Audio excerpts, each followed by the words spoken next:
Level 1. The buyer.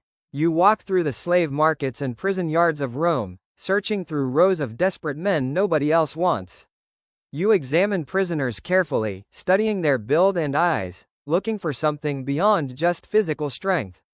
You inspect a prisoner's arms, checking for the raw material of a fighter beneath the exhaustion and fear.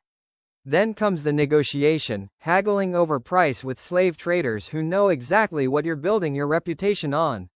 You walk away with your newly purchased men in chains, already calculating what each one might become. Back at your quarters, you review scrolls recording their names and origins. This is where every gladiator's story actually begins, and it starts with you. Level 2. The Ludus owner. You stand before rows of cramped cells in your gladiator school, watching over dozens of men now completely dependent on you. Training begins immediately. You oversee men sparring with wooden practice swords, correcting form, pushing endurance. At night, you sit with ledgers, calculating the brutal cost of feeding and housing this many men. Only once trust is earned do you cautiously hand out real steel to fighters you believe won't turn on you.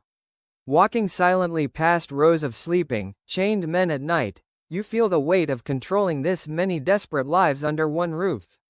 Level 3. The trainer. You're not just managing anymore, you're personally shaping killers with your own hands. You demonstrate footwork yourself, showing the exact angle a blade needs to find a gap in armor. You correct a fighter's stance hands-on, demanding and relentless. Not everyone survives this level. You watch exhausted men collapse under the pace, and you don't flinch. Occasionally, something rare catches your eye, a young fighter moving with instinct that can't be taught. Alone at dusk, sharpening weapons in silence, you think about which of your men are actually worth the investment. Level 4. The promoter. Your best fighters start drawing attention beyond your own walls, and you find yourself negotiating fight terms with rival Lannisters. You watch from the edge of a regional arena as your prized gladiator wins, satisfaction settling in as the crowd roars his name. Back at your office, you count the coins earned from the victory. Success brings danger too. A rival trainer approaches you on the street with tension in his posture. Still, you post your gladiators' names proudly on the announcement wall, building a name for your Ludus one victory at a time. Level 5. The Roman contractor. An official scroll arrives from Rome itself, requesting your gladiators for a larger provincial spectacle. You meet formally with a Roman official to discuss the games, choosing your words carefully. You personally oversee transporting your fighters by cart to a distant arena, watching over them like an investment worth protecting. In this new city, merchants greet you with recognition now. Standing before the provincial arena in trance, you feel something close to pride. Your name is spreading well beyond where this all started. Level 6. The Colosseum supplier. You stand before the massive entrance of the Colosseum itself, the most dangerous stage a gladiator can enter, and even you feel small before it. A Roman senator greets you personally now, treating you as someone whose name carries real weight.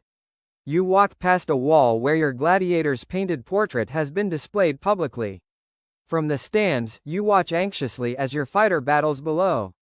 And when word reaches you backstage that your gladiator has fallen, the devastation is real. Behind the business, these were still men you trained with your own hands. Level 7. The legend. Years later, you stand before a statue erected in memory of a former gladiator you personally trained. A crowd gathers to honor you, humbled that your name is spoken alongside champions who fought before emperors. You teach a new generation of trainers your methods now, passing down decades of hard-earned knowledge. Sitting quietly in your courtyard, you reflect on every man who passed through your Ludus, some who lived, some who didn't. Somewhere, your name is inscribed permanently on a monument, a Lannister who started by buying broken, desperate men,